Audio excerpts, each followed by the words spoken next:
আমি নাকি গুপ্ত। ভিডিওটা দেওয়ার পর 70-80% মানুষই বিশ্বাস করছে, যারা যারা দেখছে তাদের 70-80% বিশ্বাস করেছে যে আমি কোনো রাজনৈতিক দলের সাথে যুক্ত না। কিন্তু কিছু মানুষ বিশ্বাস করে না, এর মধ্যে একজন আছে জামাতের। তার প্রশ্ন আমি একটু উল্লেখ বলি যে সে কেমন প্রশ্ন করছে। যে তার প্রথম কথা হলো আমি জামাতের কেন খারাপ বললাম। সে প্রথমত বলছে যে হাদির আসনে আসলে সাদিক ক্যামেরা দেয় না, এটা আসলে একটা গুজব। পরে আমি সেই জায়গার ব্যানার পোস্টার দিলাম যে দেখো এটা নাকি গুজব। পরে বলে এটা এডিট করা বা এটা একটা ফেক জিনিস এরকম বলতেছে, এটা একটা গুজব। হাদি তো নিজে কিছু বলে নাই এটা নিয়ে। তখন আমি হাদির ফেসবুক পোস্টে যে সাদিক ক্যামেরা কী কী বলছে সেটা আমি দিলাম। তখন সে চুপ, মানে এই বিষয়টা তার এখন সে আর নাড়তে চাইতেছে না।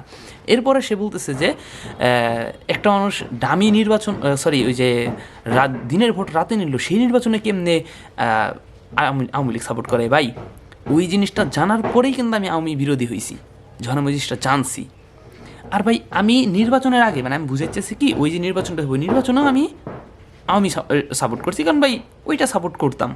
তখন তো আমি জানতাম না, আমি তো ভোট কেন্দ্রে চাই নাই, আমি তো তখন ভোটার না। যখন আমি ভোট কেন্দ্রের বাহিরের খবরগুলো জানলাম তখন আমি মদ ঘুরাই নিয়েছি, আমি কারা সাপোর্ট করতেছি ভাই, এই দল তো গাদ্দার, আমি কারা সাপোর্ট করতেছি। এরপরে সে আমারে প্রশ্ন করে যে আমি 14 নির্বাচন তো ভ্যালিড ছিল না, সেইটা না কেন সেই সময় কেন বিবেক নাড়া দেয় নাই, তারপরে শাপলা হত্যাকাণ্ডে কেন বিবেক নাড়া দেয় নাই, বিশ্বজিৎ হত্যাকাণ্ডে কেন বিবেক নাড়া দেয় নাই। ভাই শাপলা হত্যাকাণ্ড হচ্ছে 2013 সালে, আমার বয়স তখন কত 12-13 বছর বয়স।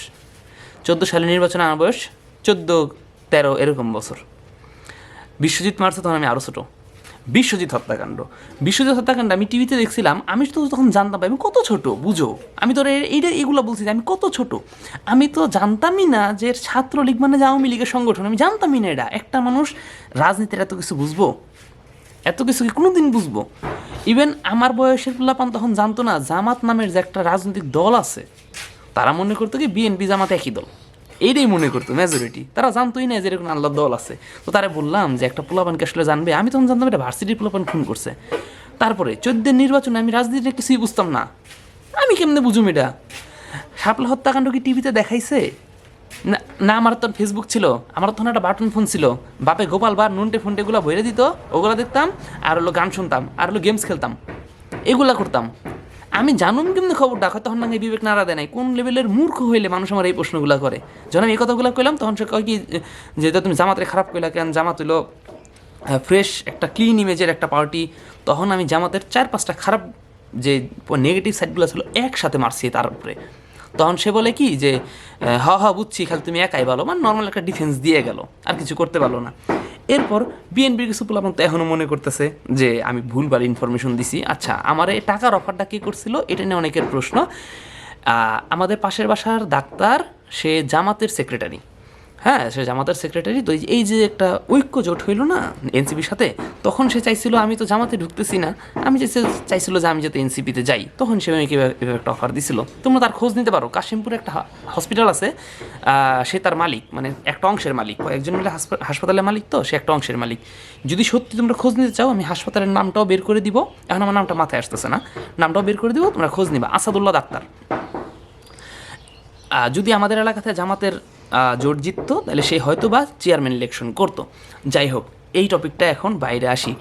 তুমি কোন চ্যাটের বাল যে তোমার এই 3 জায়গা থেকে ইনভাইটেশন দিল, তুমিও সেই চ্যাটের বালটা হইতে পারবা যদি তুমি বিভিন্ন জায়গায় অ্যাক্টিভিটি দেখাও।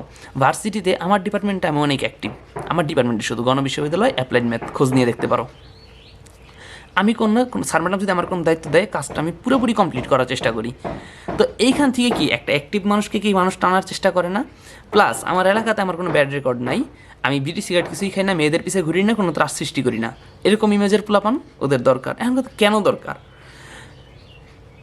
জামাতের আমি যদ্দূর শুনছিলাম, শিবিরেরটা আমি যদ্দূর শুনছি যে তার আনুমানিক যদি 15 জনকে শিবিরের ঢুকাইতে পারে, নতুন একটা মানুষকে শিবিরে যদি ঢুকাইতে পারে, তাহলে তাদের প্রমোশন হবে। ঠিক আছে, তারা একটু উপরের দিকে উঠবে। ছাত্রদল সিস্টেমটা একই কোয়ালিটির, তো তাদের কি প্রমোশন লাগবে না? তারা আমার ঢুকাইতে পারে যদি, হ্যাঁ ভাই ভালো লোকরা আমি ঢুকাইছি, তার তো প্রমোশন উপরের দিকে উঠবে। হ্যাঁ, তোমরা তো বাসায় বসে রিলস দেখবা, টিকটক দেখবা, তোমরা আর কেমনি ইনভাইটেশন পাবা? ইনভাইটেশন পাইতে গেলে একটা যোগ্যতা লাগে। হিপোক্রেট মার্কা কোনো প্রশ্ন করবা না। জামাতের সমর্থক সে তো মানতেই পারতেছিল না যে জামাত খারাপ, জামাতের যে খারাপ গুণ আছে। বিএনপি সমর্থকরা তো মানতেই পারতেছে না যে আমি নাকি নিরপেক্ষ, আমি নাকি কোন দলই করি না। হ্যাঁ রে ভাই, কি একটু অবস্থা! হ্যাঁ, এত মূর্খ মানুষও দুনিয়ায় আছে।